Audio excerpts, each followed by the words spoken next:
Bom dia, pessoal. Então, o tema da aula de hoje está na página 198, que é a continuação do tema coordenação nervosa, onde hoje eu vou começar a falar a partir de medula espinal, tá?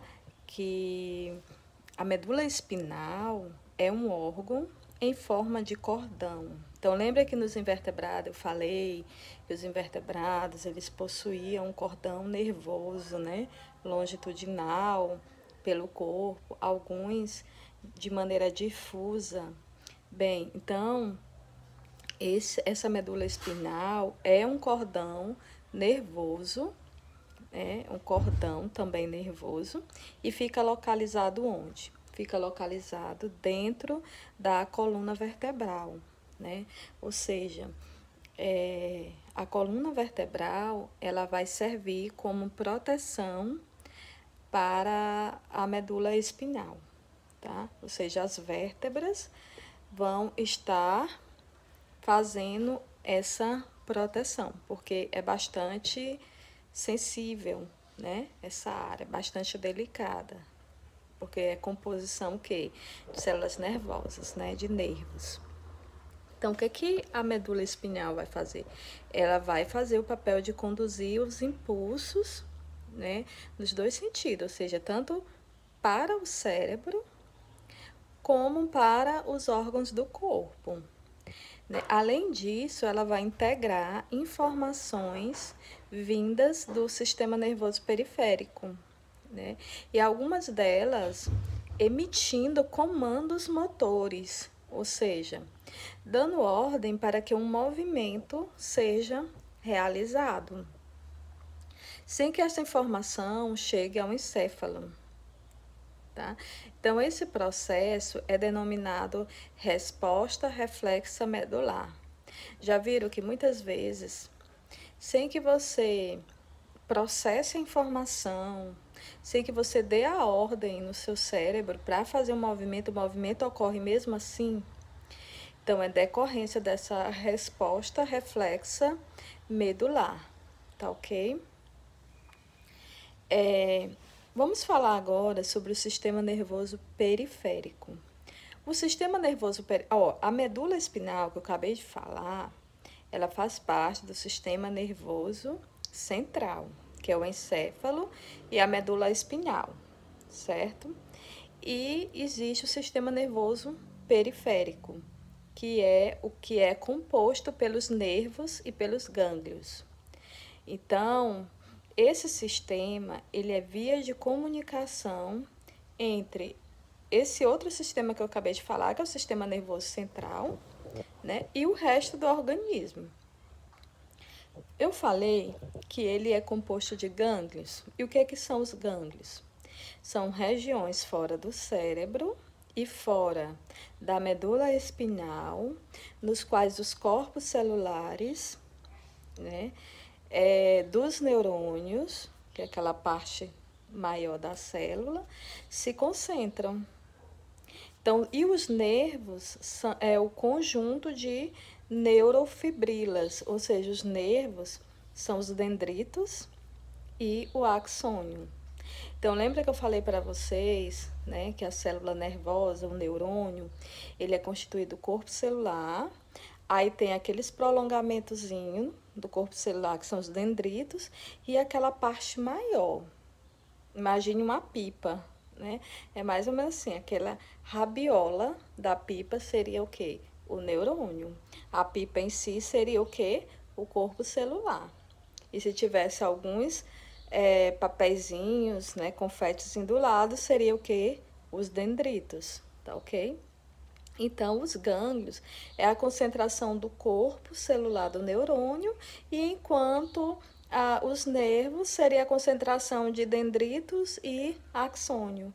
Então, os nervos eles vão que transmitir, receber e transmitir os impulsos nervosos, né? Esses impulsos nervosos que são recebidos pelos dendritos passa pelo corpo celular, ou seja, vai acabar passando por esses gânglios e vai ser distribuída aí pelos nervos.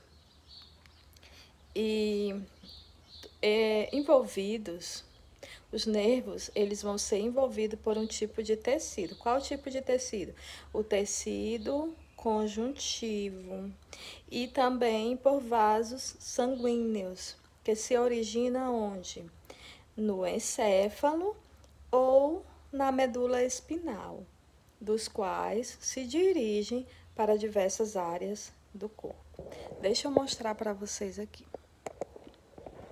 Veja só. Aqui eu tenho uma estrutura do nervo, certo? Então, como eu falei para vocês, o nervo, ele é constituído, a composição dele é de neurofibrila. E essa neurofibrila nada mais é do que os dendritos e o axônio. Só revisando para vocês sobre esses dendritos e axônio, para que não fique dúvida, eu estou falando dessa célula nervosa aqui, que compõe o sistema nervoso, né? Então, ó, os dendritos são esses prolongamentos, que parte do corpo celular, e o axônio, né, que vai transmitir o impulso nervoso, certo? Então, essas neurofibrilas, ó, isso aqui é uma neurofibrila, então cada neurofibrila dessa vai ser constituída por axônios e dendritos. E aqui eu tenho o quê? Eu tenho o nervo, tá? Então, isso aqui é o nervo. Então, o nervo vai ser constituído de neurofibrilas, que é constituída de quê? De dendritos e axônio, certo? E ela é toda envolvida por que tipo de tecido? Pelo tecido conjuntivo, certo? Então, de acordo com a sua função, os nervos, eles vão ser classificados em sensoriais, existem os nervos sensoriais, os motores ou misto. Então, o que são os nervos sensoriais? Os sensoriais são aqueles que levam sinais aos centros nervosos. Ok? E os motores são aqueles que levam os sinais do centro nervoso aos órgãos, tá? Então, o sensorial é aquele que leva até o centro nervoso, ou seja, até o encéfalo, os sinais até lá, e aquele que traz de volta a resposta são os nervos motores, tá? Ou seja, vai fazer com que os órgãos efetores respondam a esses sinais. Que são esses órgãos efetores? Os músculos, né? Os gânglios e os mistos, nervos mistos, é que eles possuem tanto essa estrutura sensorial como também a estrutura motora, certo? Vamos falar do sistema nervoso autônomo, tá? Então, vamos pensar em diversas atividades corporais que desenvolvemos, que são reguladas independentemente de nossa vontade, ou seja, que não depende da nossa vontade, ou seja, que não controlamos, aliás, né? Por exemplo, a gente controla a batida do nosso coração? Não, nem por isso o coração deixa de bater. Existe o quê? Uma frequência cardíaca e o coração o tempo todo está se contraindo, relaxando. Ou seja, o tempo todo o coração está pulsando, independentemente da nossa vontade. Outra coisa que ocorre, independentemente da nossa vontade, é a digestão dos alimentos. Então, a gente se alimenta e acaba deixando que o organismo faça o processo da digestão sozinho, certo? A questão da taxa respiratória também. Como que respiramos? É preciso a gente ficar todo o tempo atento à nossa respiração? Não. Eu estou aqui e estou respirando sem precisar estar acionando o comando de respiração, tá ok? A não ser que eu diga assim para mim mesmo: dê uma pausa, respire fundo, né? Então, Quando se diz respire fundo, aí sim eu já tenho um comando, certo? Eu já tenho um comando. Então, como eu falei para vocês, essas funções de respiração, de batimento cardíaco, né, independe da nossa vontade, ok? Então, nós temos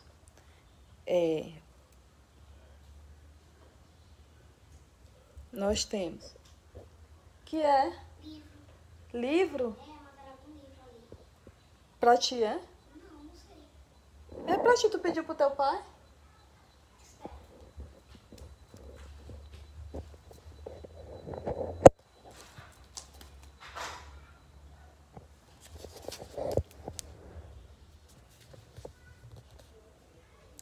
Continuando aqui, desculpa pela interrupção, é que, como eu falei para vocês, nós temos essa questão, né, que independe da nossa vontade, como eu estava falando para vocês, e nós temos os órgãos, né, que são responsáveis por essas funções, que estão ligados a nervos e gânglios. Faz parte aí do sistema nervoso autônomo, né? Que é um sistema que é controlado por glândulas e músculos não estriados, tá ok? Então, esses nervos e gânglios do sistema nervoso autônomo vão estar reunidos no sistema nervoso autônomo simpático e parasimpático, que eles vão produzir efeitos antagônicos, né? O sistema nervoso simpático é o que produz efeito que, de maneira geral, aumentam a atividade corpórea, né? Preparando o corpo para a resposta de luta ou fuga. Os efeitos provocados pelo sistema nervoso autônomo parasimpático faz o contrário. Então, se o simpático ele aumenta a atividade corporal, o parasimpático ele tende a diminuir a atividade e priorizar os processos também digestivos. Então, vamos ver os efeitos do sistema nervoso autônomo. Como eu falei para vocês, pode ser simpático e parasimpático. O simpático aumenta e o parasimpático diminui. Então, é assim. Por exemplo, a pupila do nosso olho, né? Então, a pupila do nosso olho, ela tende, essa parte preta que fica, né, no interior do olho, ela tende a se dilatar, a aumentar quando a gente está no escuro, né? E quando a gente está no claro, essa bolinha preta, ela diminui, não é isso? Então, é um estímulo externo que vai provocar uma resposta do sistema nervoso autônomo. Se ela dilatar, ela aumentar, trata-se do simpático. E se ela diminui, se ela se contrai, trata do parasimpático. Em relação às vias aéreas, né, o que acontece? Ela relaxa no simpático e ela contrai no parasimpático, tá? Ou seja, quando você expira, você tá relaxando, certo? E quando você inspira, você tá contraindo. Então, já é o parasimpático. O coração, se ele aumenta a frequência cardíaca, é o simpático. Se ele diminui a frequência cardíaca, é o parasimpático. Isso tudo acontece para que haja um equilíbrio, né, de todas essas funções. Porque, vamos pensar, existe um momento em que a digestão precisa ser inibida, existe um momento em que a digestão precisa ser estimulada. Então, ora atua um, ora atua outro. Por exemplo, existe um momento que o fígado vai estimular a liberação da glicose, né? Quando falta glicose no nosso sangue. Quem faz isso? Quem estimula é o simpático. Mas vai existir um momento que vai haver um estímulo muito leve dessa captação de glicose. Quem vai estar fazendo isso é o parasimpático. Em relação ao intestino, o que inibe a atividade é o simpático e o que estimula a atividade do intestino é o parasimpático. E a bexiga urinária. Quando a gente vai urinar, que a gente relaxa a bexiga urinária, quem está fazendo isso é o sistema nervoso autônomo simpático. Mas quando a gente contrai, que a gente segura para não urinar, quem está fazendo isso é o sistema nervoso autônomo parasimpático, tá ok? Então vamos falar um pouquinho da saúde do sistema nervoso, porque existem muitos transtornos de saúde, né, que afetam o sistema nervoso, que são causados por fatores isolados ou então pela interação de diversos fatores, né, tanto físicos como psicológicos, socioculturais e também hereditários. Então, porque na sociedade contemporânea, o ritmo de vida e a competitividade profissional tem levado ao aumento de casos de depressão, não é isso? E a depressão, ela está relacionada de maneira ainda não muito esclarecida com o sistema nervoso, né? Ou seja, as pessoas, tudo começa aí com processamento de informação, com reações, né, nervosas. Então, além disso, o próprio sistema nervoso pode ser infectado por micro-organismos que causam doenças, por exemplo, a meningite. O que é a meningite? É a inflamação das meninges, né, do encéfalo. Tem também a poliomielite, que é conhecida como a paralisia infantil. E essa doença, paralisia infantil, a poliomielite, causa a paralisia dos membros inferiores, ou seja, das pernas. Mas ela foi erradicada no Brasil na década de 1990, graças à vacina, tá? Os órgãos do sistema nervoso também podem ser danificados por quedas ou choques mecânicos, por exemplo, acidentes, né? O cérebro, ele pode ser lesado, mesmo que não seja ferido diretamente, ou seja, mesmo que não tenha acontecido uma pancada, né, um acidente. Lesões causadas por uma pancada na cabeça é chamada de traumatismo craniano.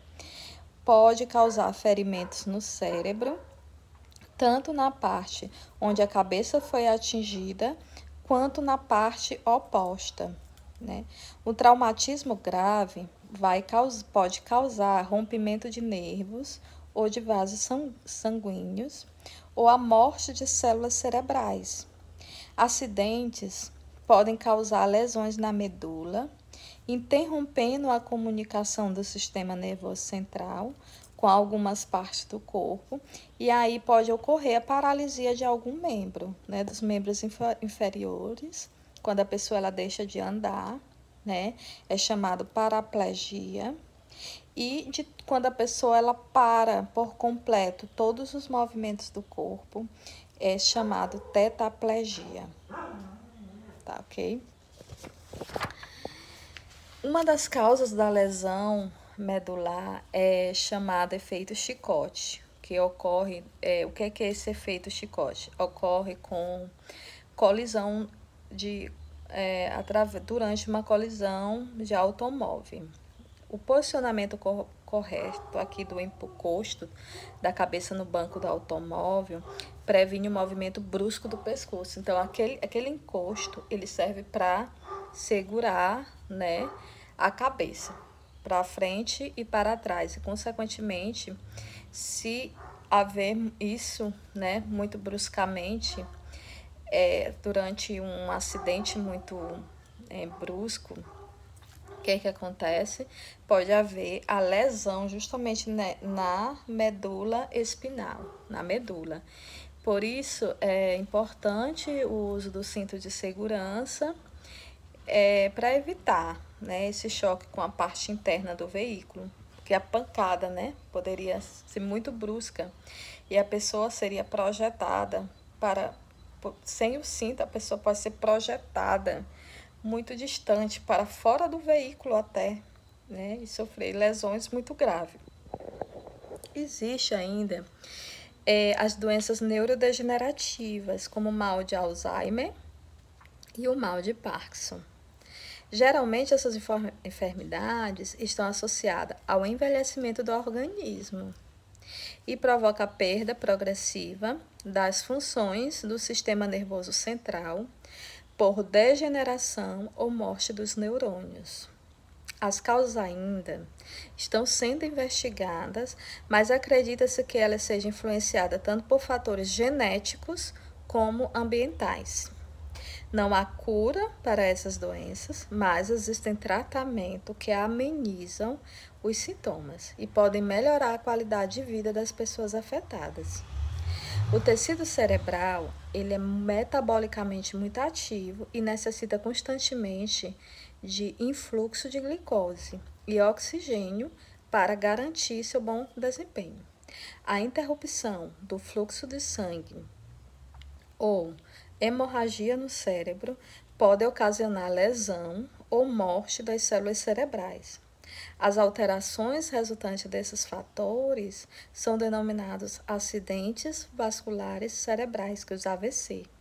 E os fatores que representam maior risco na ocorrência de AVC são a hipertensão, que é a pressão alta, tá? E as taxas altas de colesterol no sangue. Alguns cuidados gerais com a saúde podem prevenir o desenvolvimento dessas doenças no sistema nervoso. Por exemplo, a gente evitar consumir substâncias que alteram as funções nervosas, como drogas, né, álcool, manter o estimulado o sistema nervoso, são boas de se prevenir doenças desse sistema, seja evitar droga, evitar álcool. E o diagnóstico e o tratamento das doenças do sistema nervoso deve ser realizado, logicamente, por um médico, tá ok? Então, na página 200, vocês vão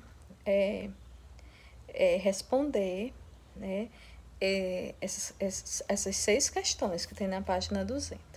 Então, um abraço a todos e bons estudos. Qualquer dúvida, me contatem aí no PV.